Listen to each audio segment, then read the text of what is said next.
School board member, 30-year retired teacher, here at Pacific High School for the last 9 years of my career. School board member, former school improvement specialist. Here I am. And budget member. And welcome. We're so glad that you are here.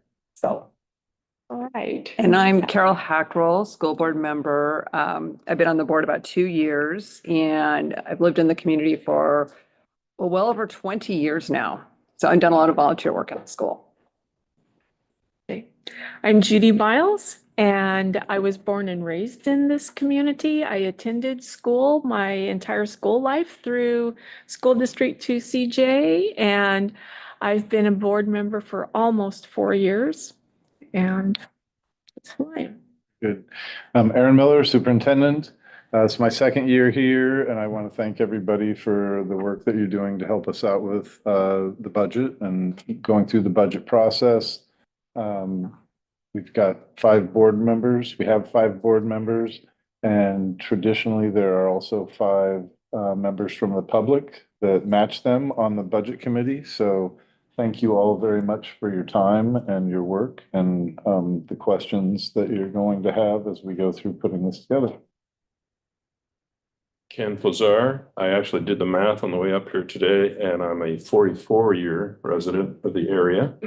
I'm currently on the Orford Library Board, and I volunteer at the library also. So now I'm here.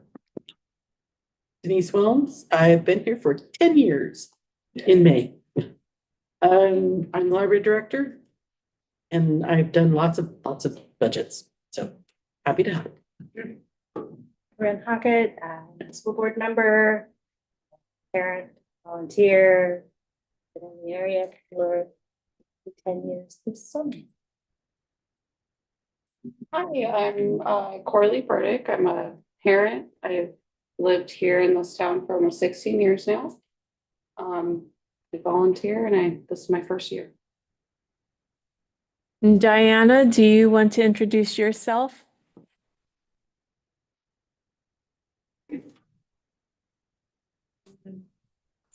Diana Larson. I wear lots of hats. Tonight it's the budget committee hat. I'm starting on my second year on the budget committee. And I have 2 kids in the school district. So I'm here to help. All right, thank you. And Angel, we're doing introductions. Great. I'm sorry. There was a 20-minute delay in my voice. I'm Angel, a parent and work at Coos Curry Electric doing accounting. So yay, budget time. Well, welcome to all of you. Is there any public input in the Zoom meeting? Jared?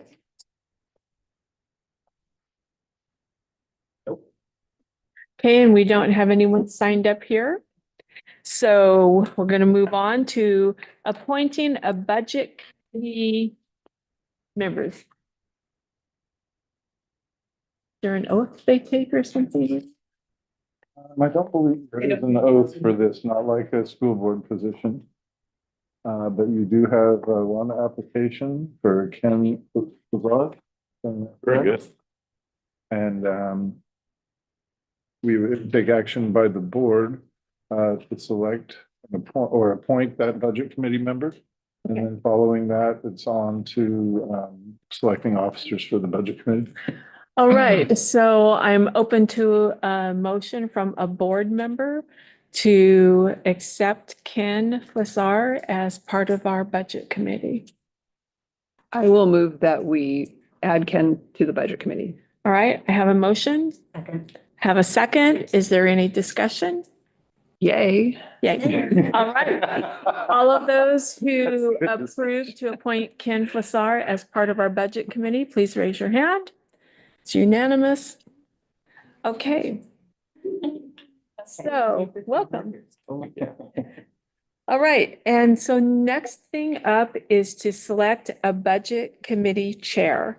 And just for history, for people who are new as board members to the budget committee, the budget committee chair is generally one of the budget committee members. It's not a school board member. So if anyone wants to nominate a person to be the budget committee chair, I'm open for a motion. I will move that we nominate Denise Wilms for budget chair. I second that. Okay.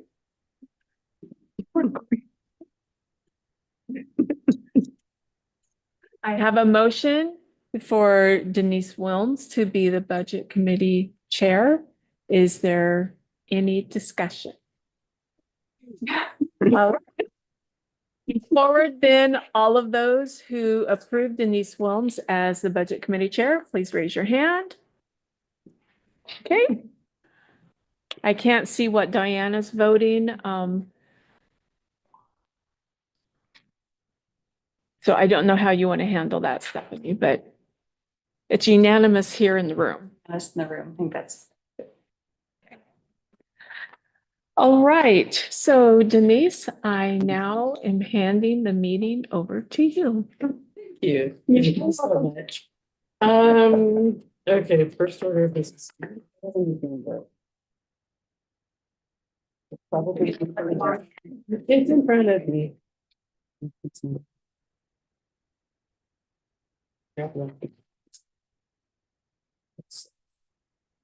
I think that is the agenda. No, that is not the agenda.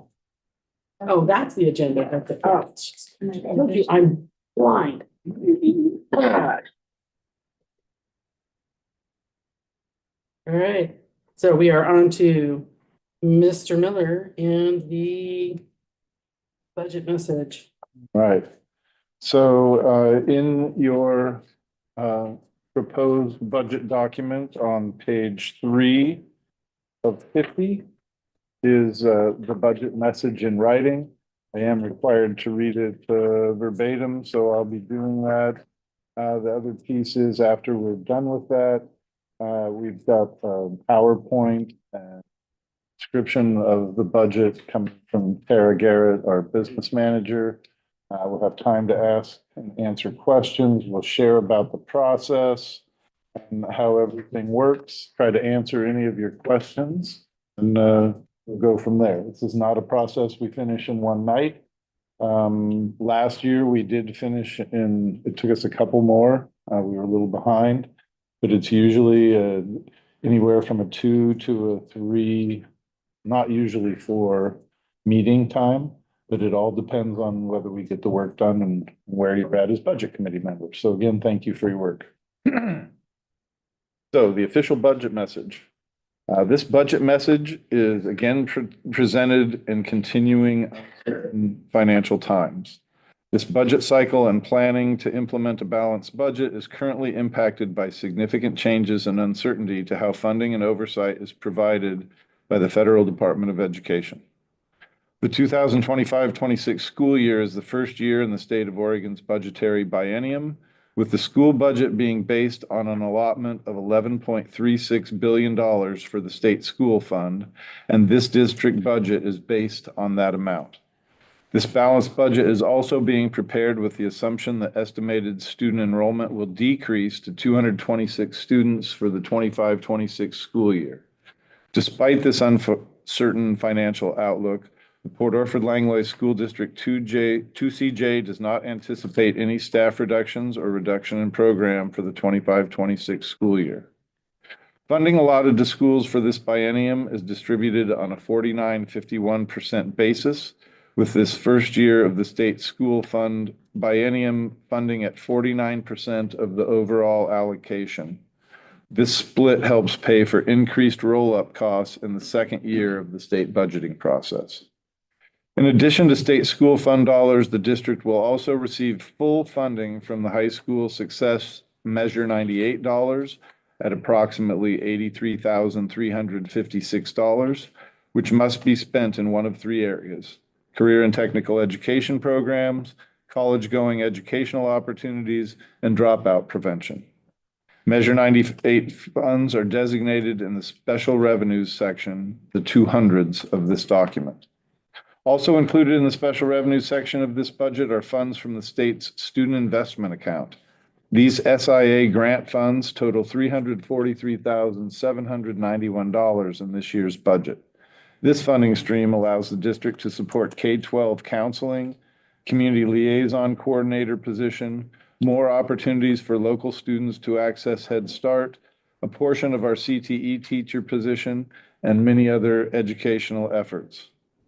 One area of significant decrease is projected revenue and expenditure is our Title I grant from the federal government. Due to decreases in this funding stream, we have projected a 10% decrease in projected revenue and spending in this area.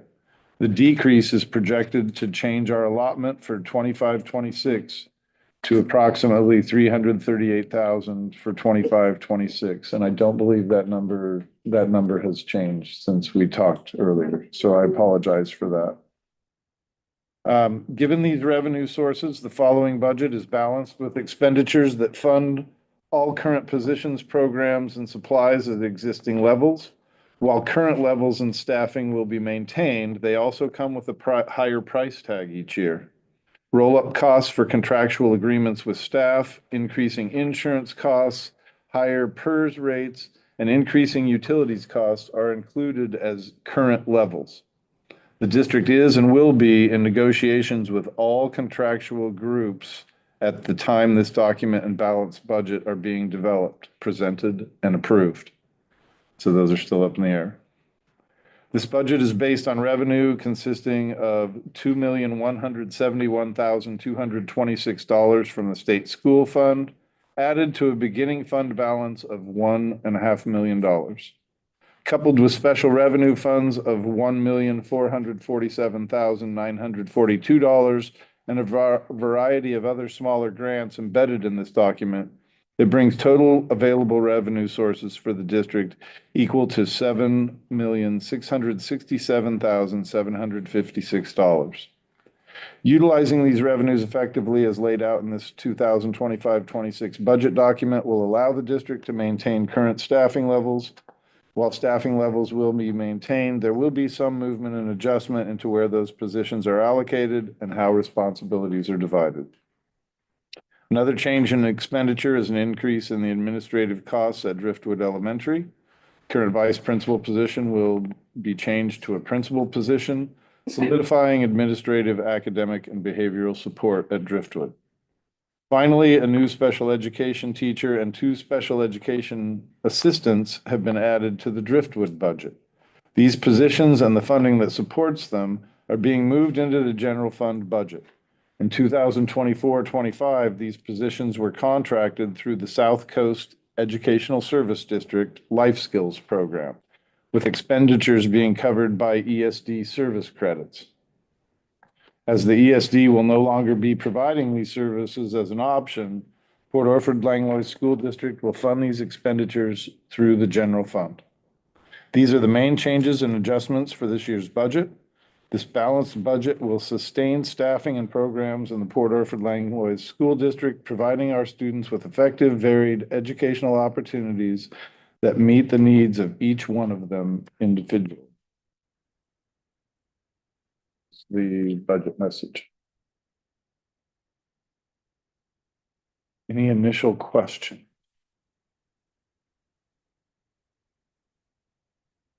Okay, I'm guessing that after we share our initial presentation, do a little education of how to read the budget and all the basics. I'm guessing you'll have some questions then.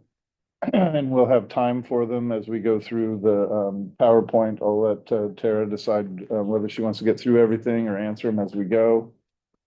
The other piece I want everybody to remember is that we're giving you a big 50-page document with lots of little teeny in size numbers, but big in spending. So we want you to take this home, look at it, ask us all the questions that you have, whether it's about how to read it or about the money that's in there or whatever question you have, those get sent to Tara and me, and then we will answer each and every one of those questions. And the question and the answers will be sent to everyone. So if Corinne has a question, she sends us in 3 questions. We're going to answer her 3 questions, and we're going to send that out to everybody. So everybody has the same questions available to them and the answers. It may spark more questions, but I found that that's a really good way to make sure everybody gets the same information.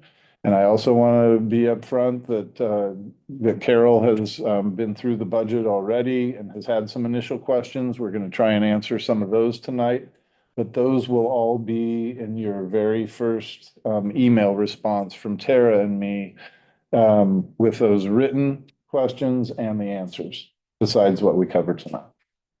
Did I take care of it? Okay.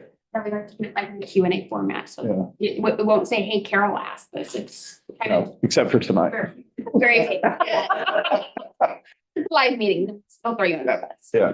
Hang on, I do have a question, and then I just wanted to know, do you need to make a statement about reply and reply all in the emails, since school board members would be part of those emails? okay, thank you. Yes, one of the reasons why you are just sharing with Tara and me is because if we have board members send an email out to every board member, and just that takes it out of whack. But then if somebody else replies to everybody, we now have a meeting going on between board members, and that is not allowed. So board members, we cannot, if it's not a school board meeting, they really can't have 3 of them in the same room. And if there are, they can't talk to each other. So there's some rules there about that. So when you are sending emails to us with questions, that's why we ask that you just send to Tara and me, and then people don't accidentally respond to all and create an inappropriate meeting situation. And then when we respond and we share the answers, then again, if you have questions based on that, you would reply just to Tara and me with your follow-up questions, but don't reply to all with questions, because we could again be creating a meeting situation that's not appropriate. You usually try to disclose at the bottom of the email reminder, do not reply all. Yeah, and board members will share that I usually put that in my emails to them. Please remember, don't respond all. So it's a technical piece. Welcome. So just a little heads up about that. If you've got questions, send them to Tara and me. We will answer all of them. Even if it's an I don't know, but you won't get one of those. We will answer all the questions and send it back to you. And if you have, again, follow-up questions or anything, just Tara and me, and then we'll keep ourselves out of an inappropriate board meeting. All right? And a quick introduction. Yes. Hi. Welcome. Thank you. Could you introduce yourself just real quick? I'm Samantha Ross. I'm a branch manager at Road Credit Union. I've been in the community now for probably 25 plus years. So. Thank you so much for joining us and helping us with our budget process. So all that you have missed is read the budget message out loud, and we are getting ready for Tara's presentation. And then we'll go from there with questions. Denise Wilms is Oh, the yes. budget chair. Denise has been elected as Yeah. the budget committee chair. She was here on time. See, if she had been like you, she'd have been seeking. And in your work or your packets, you should have a copy of the PowerPoint that Tara's going to go through, so you can take notes. Take it away. Okay, so thank you so much for joining us for the 25-26 calendar year proposed budget meeting. And they want to have a little bit of information about budget committee, and what all happens and whatnot, what to expect, and how to kind of read your budget. And we'll also hit on some of the changes that we're anticipating, which I know Mr. Miller addressed quite a few of them in his address. So Thank you and welcome, and bear with me because apparently my laptop does not have PowerPoint on it. I had to do this through Google Slides and I don't know how to use it, so bear with me here. Okay, so quick agenda. We already called the meeting to order, asked for public input. So we're just kind of down at the point where we're already halfway done with the agenda. And so we're gonna go through, what is a budget and why we need one, and sources of our revenues and what we can use them for. Account code structures and questions and comments, and then we'll go over when the date is for our next budget meeting. And we'll adjourn the meeting. So, we're moving along. And so, of course, at the Orford-Langlois School District, our vision is that we are here to help our students navigate challenges with grace, prepare for their futures, and anchor themselves within our community. One of the great things with our community is we have wonderful involved community members, such as the ones that are here with our budget committee. They're volunteering their time. Our board members volunteer their time to help our community, and it's wonderful. So what is a budget? A budget is the financial kind of roadmap for our district. We're kind of saying, okay, this is what we're anticipating our revenue for next year. This is what we're anticipating how we are going to use those funds to meet our vision and our goals and help our students get through their days of school. So, and then why is a budget required by law? Of course, we are publicly funded with tax dollars, and taxpayers like to know where their money is going. And so the point of the budget and the budget committee is transparency and accountability. We need to account for every penny that goes out of our office. And so we do that with our budget and our audits and all our reporting. It's fun. Okay. And who is the budget committee? Budget committee is people from our community who want to help out and kind of guide our district into a good direction to go financially and really support that. And so it's also a group of our board members and our public citizens. And so the committee will review our budget at a public meeting, and then we will ask questions, go through the process, and at our next meeting, we'll hope to have all those questions answered, approve our budget, and then at which point at the next board meeting, it will then be shown and approved and adopted. So what the budget committee cannot do. So it's really small up there on the screen, but I'll read that. It's also in your slide deck. The budget committee does not set salaries, benefits, or contract terms for employees or administrators. Sorry. The budget committee does not set staffing levels.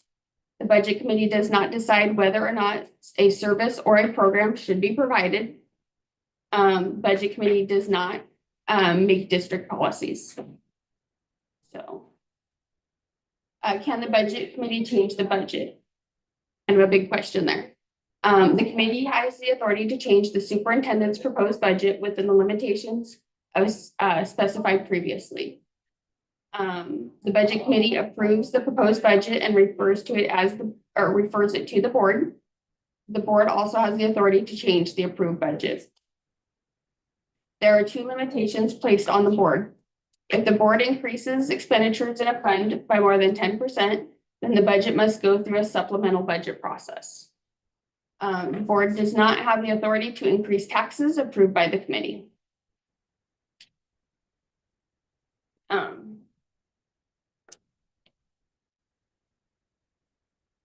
How does the budget committee approve the budget and refer it to the board? So the approval process is repeated each and every year. First, the superintendent/budget officer presents the proposed budget to the committee, which is what we're here doing tonight. Second, the committee reviews the proposed budget by asking questions of the superintendent. We receive public input, requests of changes of the budget. Third, if the committee approves both the proposed and spending and taxing, then the committee recommends the budget to the board. The budget development process, we, take past history, monitor it, and assess the district's spending throughout the year. And we assess the needs for the future fiscal year and develops resources from the estimated proposed or the governor's proposed budget, sorry. We develop a proposed budget based on the estimated revenue and requirements, conduct budget committee meetings, and hold a public hearing on the budget. The budget adoption, the board enacts resolutions adopting the budget, making appropriations, and declaring a tax levy. So we have two general sources of revenue in our budget. Our general revenue is our big pot of money that essentially comes from the state and local taxes. And which is also what we call our 100 funds, our general fund. We also have special revenue funds, which would be our 200 funds. Many of our funds start with the number 200. And these are restricted grants from federal, state, and other specific project purposes.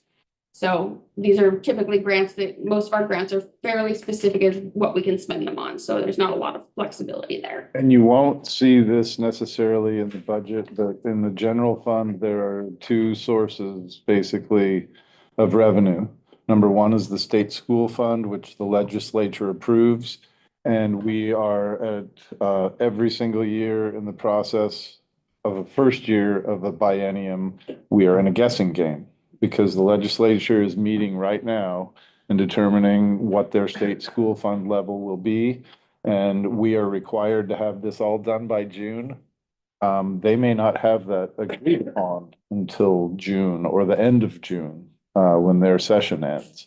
So as much as we have a pretty good idea of what the state school fund is going to be, it is something that is in process while we do this. And then they will base a lot of their funding questions on the May revenue forecast. So again, we are sitting here as many other districts are holding our initial budget meetings. And we don't have answers from the state on how much money we're going to get. And part of what they base it on is how the economy is going, and they get their next update May 8th. So it's a kind of a convoluted process, but that's where we're at. And the thing I was going to say is local taxes, state school fund, those pretty much offset each other. If the legislature approves more in the state school fund, that usually means we get less from local revenues. If our timber receipts go up and we're getting more in local revenues, that takes some money away from the state school fund. So we're funded at the same level. Those two funding sources go back and forth depending on how much revenue is generated. And if you look at the second to last page of your budget packet, it shows our current state school estimate from the state that they kind of given us preliminary. And you can even see where it says, this is how much we think your school district should take to run. We're going to subtract your local revenues from that. And this is what the state will give you. So. Sorry to interrupt you. Raise taxes doesn't mean it helps. Sorry to interrupt. Oh, no. And so budget overview, budget definition overview. So these are functions within the budget. This tells us, if we have our fund, it tells us where the money is coming from. But the functions tell us what it's going to. So when you're going through your expenditures portion of the budget, so if the function starts with 1,000, it's going to our instruction. That's teacher salaries. That's supplies, books, all that kind of stuff will have a function code of 1,000 or within the 1,000 range, I should say. 2,000 support services. So that would be your district office employees. That would be fiscal services, office of the superintendent, office of the principal, technology, maintenance. Those are all in the 2,000 range. Enterprise community services, we don't have any. So this would be, oh goodness. So these are activities which provide services to or interact with the greater community and are indirectly related to education of the people. So this is typically, your student-run businesses. And so we don't really have any of those at this point, so. So 4,000 are facility acquisitions and constructions. At this point, we are not looking to buy a huge building. So we really don't have a lot of those embedded in our budget this year. We have a couple little projects, but not to the point that they would be classified as a major construction project. Debt services, at this point, we don't have any debt. So we are doing pretty good in that one. So that would be, if we were to go for a bond, those would be in debt services. Contingencies, so that would be, anything that we have set aside for an unforeseen instance. 7,000 unappropriated ending fund balance. This is money we set aside to get us started for the next year until everything falls into place. And then objects, so the next set of numbers you'll see in our account codes is the object. So this specifically tells us exactly what that money is going for. This is, anything that has the 100 number will be salaries. Anything in the 200 number range will be employee benefits. Anything in the 300 range would be purchase services. So this is, trying to think of an example of it. We hire a plumber to come in. That's going to be under the 300s. 400s is supplies and materials. So this would be paper clips, pens, pencils, erasers. All that would fall under the supplies. Also, so those would be like a consumable supply, whereas we also have non-consumable supplies. So anything that's expected to last us more than 5 years, we classify as a non-consumable supply. 500s are capital outlay. So that's anything that we're using to improve our facilities. If we buy a new stadium, bleachers, reader boards, any of that kind of stuff, those are in the 500 outlays. 600s kind of just a catch-all. If we don't know where to put it, we can always put it in the 600s. I don't like using those because I like being able to explain where every penny goes. So, so this whole not knowing exactly what our revenue is stressful to me. And then 700s is plan transfers. So like we know we have a state match for our food service. We will budget that in the 700s to say we have to transfer something, and if it's budgeted for, then we don't have to go to the board and say, hey, we need to transfer some money. So. And then in the 100s, you're going to see the FTE line, the full-time employment, the level, the percentage of full-time employment for how many positions we employ. And in those salary lines, you're going to see most of them in the 111s, which are teachers. 112s are our classified employees. And then I don't know what I am. What are administrators? Are we under license still with 111? No, it goes up to, I want to say 113. 113. I think you're right. But those are the three lines in the 100 salary area where you're going to see FTE associated. So as you look through, you'll see how many, 5.2, we've got 5 full-time employees and 0.2 of another. So that's an area that often budget committee members are looking for. So there's also a little more insight on that is like, because we do a partial school week, it's not a full school week. So we're not like a full 40 hours a week for our staff. So like our instructional assistants and stuff, they're just under a 1. So sometimes that'll roll up and it looks like, okay, well, we have like 5 bus drivers. Why isn't this number a 5? Why is it 4.75? It's because of offsets. So. And so our account code structure. So if when you look at this, you'll see long strings of numbers. Carol kind of knows these ones because she's worked with our district before doing some of this stuff. And every set of those numbers has a meaning. And so I'm pretty adamant to make sure that employees code things the proper way. So a quick example here, the fund 100. So it'll be 100 and then it would have a period. And then it would go into the function, which is the second set of numbers. So on this one, it's 100, 1132. the object code 0410. That's a non-consumable supply. Or excuse me, a consumable supply. And then 612 is our code for Pacific High School. 128 is the code for Driftwood. And 230 is just our sub area says, or 230 is athletics. And so what this tells me is they bought a Band-Aid for athletics. And so, and then of course, the line in yellow tells you exactly what it'll look like. And I know sometimes you see those long codes and numbers and it looks quite a bit overwhelming. And I kept telling myself, I will never get this. 5 years ago when I started, I'm like, I will never get this. Now you ask me what a code is for an account and I can usually tell you right off the bat what it is. Okay, so on this one, this will go down on that first set of numbers for funds. It'll tell you what it is. So like general fund is 100. Go down into the 200, which is special revenues. And if you look down, it'll say like 204, it's our farm to school grant. And so in the budget, we have it all rolled up under 200. So you won't really see a lot of the actual what grant it is, but just for informational purposes here. And then this year we are moving our food services from 205 into a fund 299 just to align with state requirements.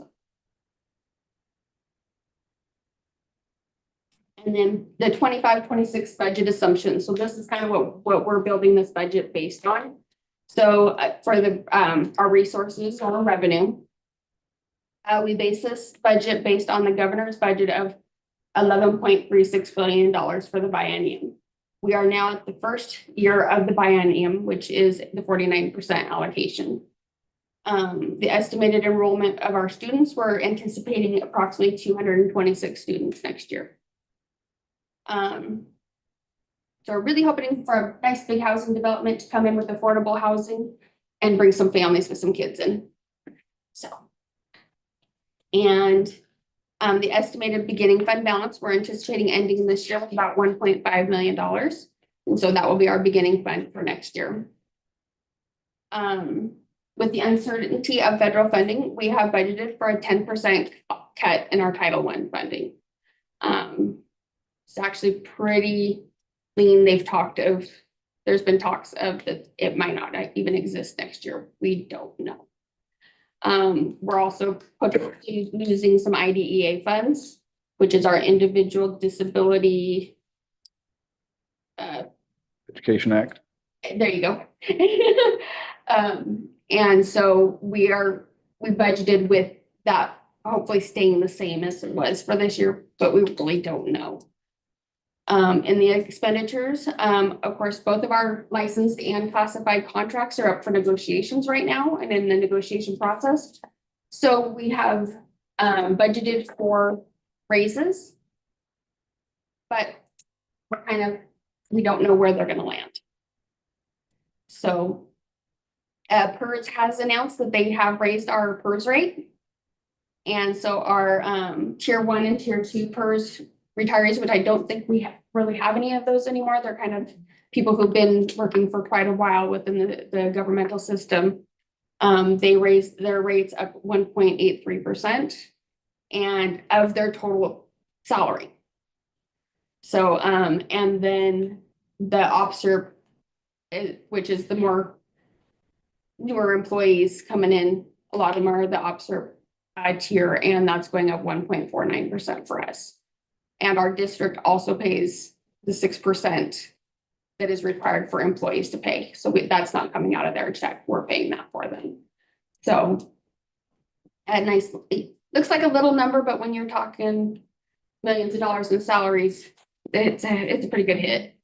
So luckily that is just for the biennium. They will not raise it again until potentially 2 years from now. So in our general fund, we have added 3.5 FTE to the following areas. We are adding a SPED life skill teacher at Driftwood. We're also adding 2 SPED/life skills aides at Driftwood. SPED is special education. SPED, yeah, special education, sorry. All right. You get caught up in your little acronyms and you stick with them. And then we're adding 0.5 to our maintenance. And we really wish we would have the budget to add quite a bit more to that because our maintenance staff is pretty awesome and stretched out. And I apologize, I got a dry mouth going on today. And those additions in the special ed life skills, those are positions that are currently, we have people working in those positions here in the district, but we pay the educational service district service credits and dollars for them to provide a teacher and 2 assistants. They do that for us. They do that for many other school districts in the region. Next year, they are not going to be providing those services. So we are hiring those people in those positions or making those positions available. And instead of paying the ESD to get those employees for us, we are hiring them ourselves. So they come out of the ESD's budget, which we pay into, but they will now be in our budget and our general fund and the monies that we have in the district. Yeah, so when you're looking through the budget, you might see a big decrease in contracted services for special education, but you're gonna see it added into Corresponding. salaries and payroll. Yep, So under it'll- special ed and it will IDA. for the most part offset itself. There is a little bit of a hit that we're taking on, but it is nice to have them here and with our staff, because otherwise they're kind of, you don't belong here. And we are very happy to have them with us. And then in the special revenue, we're 200 funds. We're changing the special revenue funds funding numbers to align with the state of Oregon's requirements in our programs and accounting manual. Makes it a lot easier for reporting and that kind of stuff, and we can just send it straight off and the numbers line up with the state. Otherwise, we have to switch numbers and things get lost in translation a lot of the times. So like, for example, this year we're changing our food services fund from 205 to 299. Whether it's rolled up in the budget, you won't see a big increase or decrease, but it is in them. Since I think there's going to be one change next year as well, and I think that hopefully, unless the state changes things, will be the final change. We did a couple changes, which was around last year too. So the next step in the budgeting process, the board and budget committee will review the budget documents. So like you said, these copies are yours to take home, make notes, do whatever you want on them. And we ask that you send any questions to both myself and Erin by May 5th. We'd like to have time to get those answered and back to everybody before the next budget meeting. And I myself am not apologizing for this, but I am taking vacation from May 10th to May 17th because I get to go to Tennessee to see my kid I haven't seen in 3 years. Yes, I'll be there for his 21st birthday. I'm sorry. Oh my God. So old now. Okay. The second budget committee meeting will be on Monday, May 19th at 5:30 here at the library again, and it will also be available via Zoom. And then on Monday, June 16th, we are going to host the budget hearing at 5:30 as well. So it will be before the actual board meeting to do the budget hearing. And that's where the budget committee presents the budget to the board, where they will then adopt the budget. So the budget committee approves it. And then they do the approve. Erin, Yes. did you say both of those were 5:30? Yeah, they're all at 5:30. Yeah, the board approves. Okay. The board adopts it. The committee approves it, the board adopts it. So, Yes. yes. I should say I won't be here on June 16th. I have family coming. I will be on vacation. Okay. I'm sorry, I did not. Yeah, So I that was- will also be gone on June 16th, so. You still have a quorum on it? That means all 3 of the rest of you have to show up in order to have a quorum. Or we would need to alter that meeting time. So let's make sure we discuss that when we get to board meeting. Mhm. And is it my understanding, though, that if the budget committee came to a conclusion on in the May budget meeting and decided that they wanted to approve the budget and recommend it to the board, that it could be on the May agenda also to Would have pass the budget? Yeah, we would have to It has to advertise 2 weeks in advance, so we would not be able to do it at that meeting. Okay. So. Now, if they were to approve it tonight and we were to able to advertise it 2 weeks from now for the next board meeting, then we'd be able to adopt it at that budget meeting, but we want to give you time to be able to actually get into the nitty gritty of this. Yeah, there's too much here Mhm. to, Yeah. to do any kind of We'd approving. be here forever tonight. discussing this. Indeed. Mhm. 17 minutes. Yeah.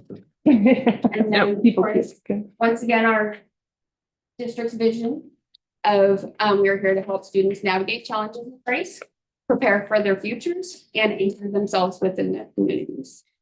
And we would like to thank you guys for being here tonight, taking the time out of your personal schedules to volunteer. And we cannot thank our volunteers enough. They are absolutely. So, the PowerPoint has my email address on it. And I also included my business card that has my email address on it. If it's something you can't quite put into words for an email, you are welcome to call me. Or Mr. Miller. And I forgot to include Mr. Miller's email address, so hopefully you can figure it out. It'll be on the It's the same- it's Aaron.Miller with the same, yeah. I say, and his is on our website too, so. That is the end of my presentation. So I would reiterate again that we're gonna have you send those questions to Tara and me. We will get all answers out to you. Given where we're at time-wise, I'm gonna save Carol's and include those in the first round. So you should, if you can get some into us by say the end of the week, we will have answers for you and send something out by Monday. And as you get more questions, keep them coming, and we'll be on that every week schedule. Unless we get a bundle of them, we'll send you another one. Those responses would either be coming from Tara or from me. We'll include all of you, and then again, please just respond back to Tara and me if you have further follow-up. There are no other questions or presentations. Questions? Or maybe so. I will take that as a no. So I will entertain a motion to adjourn. I move that we adjourn the meeting of the budget committee. Do I have a second? Robert, seconds. All in favor? Aye.